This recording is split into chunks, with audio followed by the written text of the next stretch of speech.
ನಮಸ್ಕಾರ, ನೀವು ನೋಡ್ತಿದ್ರ ರಿಪಬ್ಲಿಕ್ ಕನ್ನಡ. ನಾನು ನಿಕೇಶ್ ಕೊಠಾರಿ. ಇವತ್ತು ಸಾಕಷ್ಟು ದೊಡ್ಡ ಮಟ್ಟದ ಸುದ್ದಿ ಅಂತ ಹೇಳಿದ್ರೆ ಜನಿವಾರವನ್ನ ಬಿಚ್ಚಿಸಿ ಎಕ್ಸಾಮ್ ಅನ್ನ ಬರೆದಿರುವಂತದ್ದು.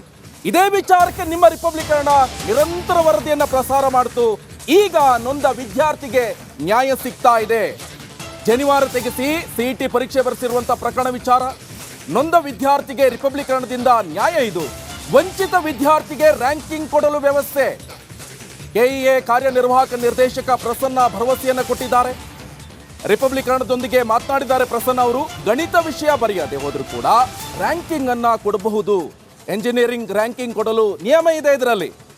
ಅದರಂತೆ ವಿದ್ಯಾರ್ಥಿಗೆ ನ್ಯಾಯವನ್ನ ಕೊಡಿಸ್ತೀವಿ ಅಂತ ಪ್ರಸನ್ನ ಅವರು ಹೇಳ್ತಿದ್ದಾರೆ.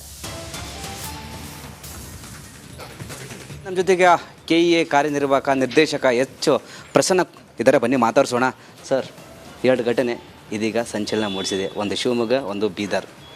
ನಿಮ್ಮ ಫಸ್ಟ್ ರಿಯಾಕ್ಷನ್ ಹೇಳಿ ಸರ್. ಯಾಕಂದರೆ ಜನಿವಾರ ವಿಚಾರವಾಗಿ ಇದೀಗ ಮಹಾಸಭಾ, ಬ್ರಾಹ್ಮಣ ಮಹಾಸಭಾ ಒಂದು ಕಡೆ ಆಕ್ರೋಶ ಹೊರಾಗ್ತಿದ್ದಾರೆ, ಸಂಘಟನೆಗಳು ಸಹ ಆಕ್ರೋಶ ಹೊರಾಗ್ತಿದ್ದಾರೆ, ಈ ಸರ್ಕಾರ ಮೇಲೆ ಆಕ್ರೋಶ ಹೊರಾಗ್ತಿದ್ದಾರೆ.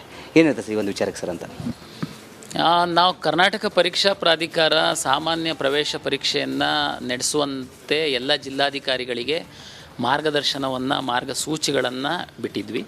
ಪರೀಕ್ಷಾ ಕೇಂದ್ರಕ್ಕೆ ವಿದ್ಯಾರ್ಥಿಗಳು ಬರುವಂತಹ ಸಂದರ್ಭದಲ್ಲಿ ಯಾವ ರೀತಿ ವಸ್ತ್ರವನ್ನು ಹಾಕಿಕೊಂಡು ಬರಬೇಕು ಅನ್ನುವಂಥದ್ದು ಲಿಖಿತವಾಗಿ ಎಲ್ಲ ವಿದ್ಯಾರ್ಥಿಗಳಿಗೆ ಸಹ ನಾವು ವಾಟ್ಸಪ್ ಮೂಲಕ ಸಹ ಕಳಿಸಿದ್ವಿ.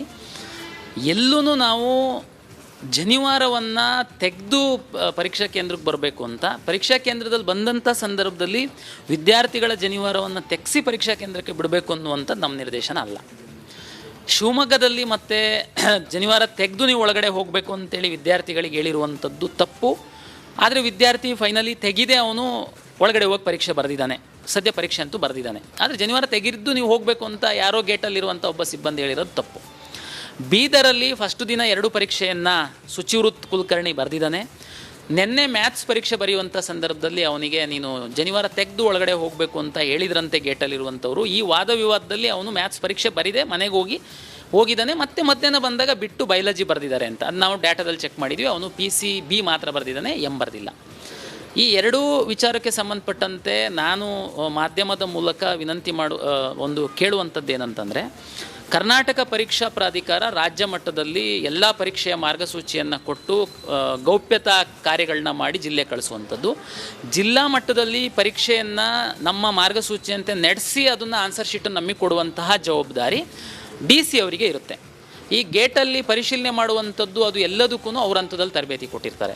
ನಾವು ಎಲ್ಲೂ ಜನಿವಾರವನ್ನು ತೆಗೆದು ಬರಬೇಕು ಅಂತೇಳಿ ನಾವು ಹೇಳಿಲ್ಲ. ಈಗ ಅದು ಬಹಳ ದೊಡ್ಡ ವಿವಾದ ಆಗ್ತಾಯಿದೆ ರಾಜ್ಯ ಮಟ್ಟದಲ್ಲಿ.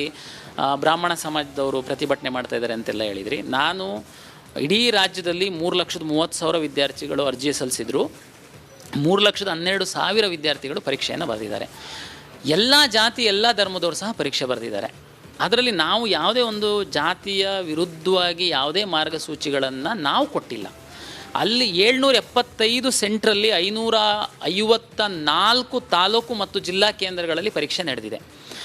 775 ಪರೀಕ್ಷಾ ಕೇಂದ್ರದಲ್ಲಿ ಈ 2 ಪರೀಕ್ಷಾ ಕೇಂದ್ರಗಳಲ್ಲಿರುವಂತಹ ಗೇಟಲ್ಲಿ ಇರುವಂತಹ ಒಂದು ಸಿಬ್ಬಂದಿ ಮಾಡಿರುವಂತಹ ತಪ್ಪಿಗೆ ಸರ್ಕಾರದ ವಿರುದ್ಧ ದೂಷಣೆ ಮಾಡುವಂಥದ್ದು ಸರಿಯಲ್ಲ. ನಮಸ್ಕಾರ, ನೀವು ನೋಡ್ತಿದ್ರ ರಿಪಬ್ಲಿಕ್ ಕನ್ನಡ. ನಾನು ನಿಕೇಶ್ ಕೊಠಾರಿ. ಇವತ್ತು ಸಾಕಷ್ಟು ದೊಡ್ಡ ಮಟ್ಟದ ಸುದ್ದಿ ಅಂತ ಹೇಳಿದ್ರೆ ಜನಿವಾರವನ್ನ ಬಿಚ್ಚಿಸಿ ಎಕ್ಸಾಮ್ ಅನ್ನ ಬರೆದಿರುವಂತದ್ದು. ಇದೇ ವಿಚಾರಕ್ಕೆ ನಿಮ್ಮ ರಿಪಬ್ಲಿಕ್ ಕನ್ನಡ ನಿರಂತರ ವರದಿಯನ್ನ ಪ್ರಸಾರ ಮಾಡ್ತು. ಈಗ ನೊಂದ ವಿದ್ಯಾರ್ಥಿಗೆ ನ್ಯಾಯ ಸಿಗ್ತಾ ಇದೆ. ಜನಿವಾರ ತೆಗೆಸಿ ಸಿಇಟಿ ಪರೀಕ್ಷೆ ಬರೆಸಿರುವಂತ ಪ್ರಕರಣ ವಿಚಾರ. ನೊಂದ ವಿದ್ಯಾರ್ಥಿಗೆ ರಿಪಬ್ಲಿಕ್ ಕನ್ನಡದಿಂದ ನ್ಯಾಯ ಇದು. ವಂಚಿತ ವಿದ್ಯಾರ್ಥಿಗೆ ರ್ಯಾಂಕಿಂಗ್ ಕೊಡಲು ವ್ಯವಸ್ಥೆ. ಕೆಇಎ ಕಾರ್ಯನಿರ್ವಾಹಕ ನಿರ್ದೇಶಕ ಪ್ರಸನ್ನ ಭರವಸೆಯನ್ನು ಕೊಟ್ಟಿದ್ದಾರೆ. ರಿಪಬ್ಲಿಕ್ ಕನ್ನಡದೊಂದಿಗೆ ಮಾತನಾಡಿದ್ದಾರೆ ಪ್ರಸನ್ನ ಅವರು. ಗಣಿತ ವಿಷಯ ಬರೆಯದೆ ಹೋದರೂ ಕೂಡ ರ್ಯಾಂಕಿಂಗ್ ಅನ್ನ ಕೊಡಬಹುದು. ಎಂಜಿನಿಯರಿಂಗ್ ರ್ಯಾಂಕಿಂಗ್ ಕೊಡಲು ನಿಯಮ ಇದೆ ಇದರಲ್ಲಿ. ಅದರಂತೆ ವಿದ್ಯಾರ್ಥಿಗೆ ನ್ಯಾಯವನ್ನ ಕೊಡಿಸ್ತೀವಿ ಅಂತ ಪ್ರಸನ್ನ ಅವರು ಹೇಳ್ತಿದ್ದಾರೆ. ನಮ್ಮ ಜೊತೆಗೆ ಕೆಇಎ ಕಾರ್ಯನಿರ್ವಾಹಕ ನಿರ್ದೇಶಕ ಪ್ರಸನ್ನ ಇದ್ದಾರೆ. ಬನ್ನಿ ಮಾತಾಡ್ಸೋಣ. ಸರ್, 2 ಘಟನೆ ಇದೀಗ ಸಂಚಲನ ಮೂಡಿಸಿದೆ. ಒಂದು ಶಿವಮೊಗ್ಗ, ಒಂದು ಬೀದರ್. ನಿಮ್ಮ ಫಸ್ಟ್ ರಿಯಾಕ್ಷನ್ ಹೇಳಿ ಸರ್. ಯಾಕಂದರೆ ಜನಿವಾರ ವಿಚಾರವಾಗಿ ಇದೀಗ ಮಹಾಸಭಾ, ಬ್ರಾಹ್ಮಣ ಮಹಾಸಭಾ ಒಂದು ಕಡೆ ಆಕ್ರೋಶ ಹೊರಾಗ್ತಿದ್ದಾರೆ, ಸಂಘಟನೆಗಳು ಸಹ ಆಕ್ರೋಶ ಹೊರಾಗ್ತಿದ್ದಾರೆ, ಈ ಸರ್ಕಾರ ಮೇಲೆ ಆಕ್ರೋಶ ಹೊರಾಗ್ತಿದ್ದಾರೆ. ಏನು ಹೇಳ್ತಾರೆ ಸರ್ ಈ ಒಂದು ವಿಚಾರಕ್ಕೆ ಸರ್ ಅಂತ? ನಾವು ಕರ್ನಾಟಕ ಪರೀಕ್ಷಾ ಪ್ರಾಧಿಕಾರ ಸಾಮಾನ್ಯ ಪ್ರವೇಶ ಪರೀಕ್ಷೆಯನ್ನು ನಡೆಸುವಂತೆ ಎಲ್ಲ ಜಿಲ್ಲಾಧಿಕಾರಿಗಳಿಗೆ ಮಾರ್ಗದರ್ಶನವನ್ನು ಮಾರ್ಗಸೂಚಿಗಳನ್ನು ಬಿಟ್ಟಿದ್ವಿ.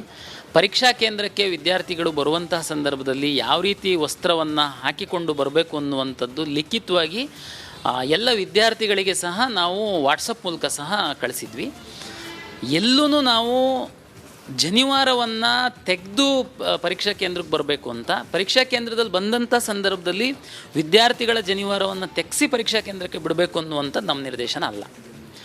ಶಿವಮೊಗ್ಗದಲ್ಲಿ ಮತ್ತೆ ಜನಿವಾರ ತೆಗೆದು ನೀವು ಒಳಗಡೆ ಹೋಗಬೇಕು ಅಂತೇಳಿ ವಿದ್ಯಾರ್ಥಿಗಳಿಗೆ ಹೇಳಿರುವಂಥದ್ದು ತಪ್ಪು. ಆದರೆ ವಿದ್ಯಾರ್ಥಿ ಫೈನಲಿ ತೆಗೆದೇ ಅವನು ಒಳಗಡೆ ಹೋಗಿ ಪರೀಕ್ಷೆ ಬರೆದಿದ್ದಾನೆ, ಸದ್ಯ ಪರೀಕ್ಷೆ ಅಂತೂ ಬರೆದಿದ್ದಾನೆ. ಆದರೆ ಜನಿವಾರ ತೆಗೆದು ನೀವು ಹೋಗಬೇಕು ಅಂತ ಯಾರೋ ಗೇಟಲ್ಲಿರುವಂಥ ಒಬ್ಬ ಸಿಬ್ಬಂದಿ ಹೇಳಿರೋದು ತಪ್ಪು.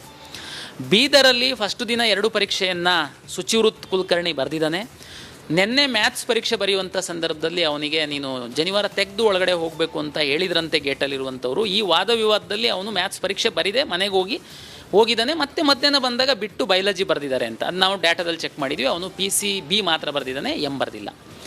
ಈ 2 ವಿಚಾರಕ್ಕೆ ಸಂಬಂಧಪಟ್ಟಂತೆ ನಾನು ಮಾಧ್ಯಮದ ಮೂಲಕ ವಿನಂತಿ ಕೇಳುವಂಥದ್ದು ಏನಂತಂದರೆ, ಕರ್ನಾಟಕ ಪರೀಕ್ಷಾ ಪ್ರಾಧಿಕಾರ ರಾಜ್ಯ ಮಟ್ಟದಲ್ಲಿ ಎಲ್ಲ ಪರೀಕ್ಷೆಯ ಮಾರ್ಗಸೂಚಿಯನ್ನು ಕೊಟ್ಟು ಗೌಪ್ಯತಾ ಕಾರ್ಯಗಳನ್ನ ಮಾಡಿ ಜಿಲ್ಲೆ ಕಳಿಸುವಂಥದ್ದು. ಜಿಲ್ಲಾ ಮಟ್ಟದಲ್ಲಿ ಪರೀಕ್ಷೆಯನ್ನು ನಮ್ಮ ಮಾರ್ಗಸೂಚಿಯಂತೆ ನಡೆಸಿ ಅದನ್ನು ಆನ್ಸರ್ ಶೀಟನ್ನು ನಮಗೆ ಕೊಡುವಂತಹ ಜವಾಬ್ದಾರಿ DC ಅವರಿಗೆ ಇರುತ್ತೆ. ಈ ಗೇಟಲ್ಲಿ ಪರಿಶೀಲನೆ ಮಾಡುವಂಥದ್ದು ಅದು ಎಲ್ಲದಕ್ಕೂ ಅವ್ರ ಹಂತದಲ್ಲಿ ತರಬೇತಿ ಕೊಟ್ಟಿರ್ತಾರೆ.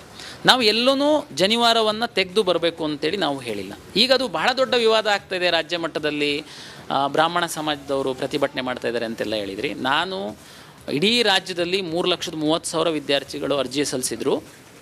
3,12,000 ವಿದ್ಯಾರ್ಥಿಗಳು ಪರೀಕ್ಷೆಯನ್ನು ಬರೆದಿದ್ದಾರೆ. ಎಲ್ಲ ಜಾತಿ ಎಲ್ಲ ಧರ್ಮದವರು ಸಹ ಪರೀಕ್ಷೆ ಬರೆದಿದ್ದಾರೆ. ಅದರಲ್ಲಿ ನಾವು ಯಾವುದೇ ಒಂದು ಜಾತಿಯ ವಿರುದ್ಧವಾಗಿ ಯಾವುದೇ ಮಾರ್ಗಸೂಚಿಗಳನ್ನು ನಾವು ಕೊಟ್ಟಿಲ್ಲ. ಅಲ್ಲಿ 775 ಸೆಂಟ್ರಲ್ಲಿ 554 ತಾಲೂಕು ಮತ್ತು ಜಿಲ್ಲಾ ಕೇಂದ್ರಗಳಲ್ಲಿ ಪರೀಕ್ಷೆ ನಡೆದಿದೆ. 775 ಪರೀಕ್ಷಾ ಕೇಂದ್ರದಲ್ಲಿ ಈ 2 ಪರೀಕ್ಷಾ ಕೇಂದ್ರಗಳಲ್ಲಿರುವಂತಹ ಗೇಟಲ್ಲಿ ಇರುವಂತಹ ಒಂದು ಸಿಬ್ಬಂದಿ ಮಾಡಿರುವಂತಹ ತಪ್ಪಿಗೆ ಸರ್ಕಾರದ ವಿರುದ್ಧ ದೂಷಣೆ ಮಾಡುವಂಥದ್ದು ಸರಿಯಲ್ಲ. ನಮಸ್ಕಾರ, ನೀವು ನೋಡ್ತಿದ್ರ ರಿಪಬ್ಲಿಕ್ ಕನ್ನಡ. ನಾನು ನಿಕೇಶ್ ಕೊಠಾರಿ. ಇವತ್ತು ಸಾಕಷ್ಟು ದೊಡ್ಡ ಮಟ್ಟದ ಸುದ್ದಿ ಅಂತ ಹೇಳಿದ್ರೆ, ಜನಿವಾರವನ್ನ ಬಿಚ್ಚಿಸಿ ಎಕ್ಸಾಮ್ ಅನ್ನ ಬರೆದಿರುವಂತದ್ದು. ಇದೇ ವಿಚಾರಕ್ಕೆ ನಿಮ್ಮ ರಿಪಬ್ಲಿಕ್ ಕನ್ನಡ ನಿರಂತರ ವರದಿಯನ್ನ ಪ್ರಸಾರ ಮಾಡ್ತು. ಈಗ ನೊಂದ ವಿದ್ಯಾರ್ಥಿಗೆ ನ್ಯಾಯ ಸಿಗ್ತಾ ಇದೆ. ಜನಿವಾರ ತೆಗೆಸಿ CET ಪರೀಕ್ಷೆ ಬರೆಸಿರುವಂತ ಪ್ರಕರಣ ವಿಚಾರ. ನೊಂದ ವಿದ್ಯಾರ್ಥಿಗೆ ರಿಪಬ್ಲಿಕ್ ಕನ್ನಡದಿಂದ ನ್ಯಾಯ ಇದು. ವಂಚಿತ ವಿದ್ಯಾರ್ಥಿಗೆ ರ್ಯಾಂಕಿಂಗ್ ಕೊಡಲು ವ್ಯವಸ್ಥೆ. KEA ಕಾರ್ಯನಿರ್ವಾಹಕ ನಿರ್ದೇಶಕ ಪ್ರಸನ್ನ ಭರವಸೆಯನ್ನು ಕೊಟ್ಟಿದ್ದಾರೆ. ರಿಪಬ್ಲಿಕ್ ಕನ್ನಡದೊಂದಿಗೆ ಮಾತನಾಡಿದ್ದಾರೆ ಪ್ರಸನ್ನ ಅವರು. ಗಣಿತ ವಿಷಯ ಬರೆಯದೆ ಹೋದರೂ ಕೂಡ ರ್ಯಾಂಕಿಂಗ್ ಅನ್ನ ಕೊಡಬಹುದು. ಎಂಜಿನಿಯರಿಂಗ್ ರ್ಯಾಂಕಿಂಗ್ ಕೊಡಲು ನಿಯಮ ಇದೆ ಇದರಲ್ಲಿ. ಅದರಂತೆ ವಿದ್ಯಾರ್ಥಿಗೆ ನ್ಯಾಯವನ್ನ ಕೊಡಿಸ್ತೀವಿ ಅಂತ ಪ್ರಸನ್ನ ಅವರು ಹೇಳ್ತಿದ್ದಾರೆ. ನಮ್ಮ ಜೊತೆಗೆ KEA ಕಾರ್ಯನಿರ್ವಾಹಕ ನಿರ್ದೇಶಕ ಪ್ರಸನ್ನ ಇದ್ದಾರೆ. ಬನ್ನಿ ಮಾತಾಡ್ಸೋಣ. ಸರ್, 2 ಘಟನೆ ಇದೀಗ ಸಂಚಲನ ಮೂಡಿಸಿದೆ. ಒಂದು ಶಿವಮೊಗ್ಗ, ಒಂದು ಬೀದರ್.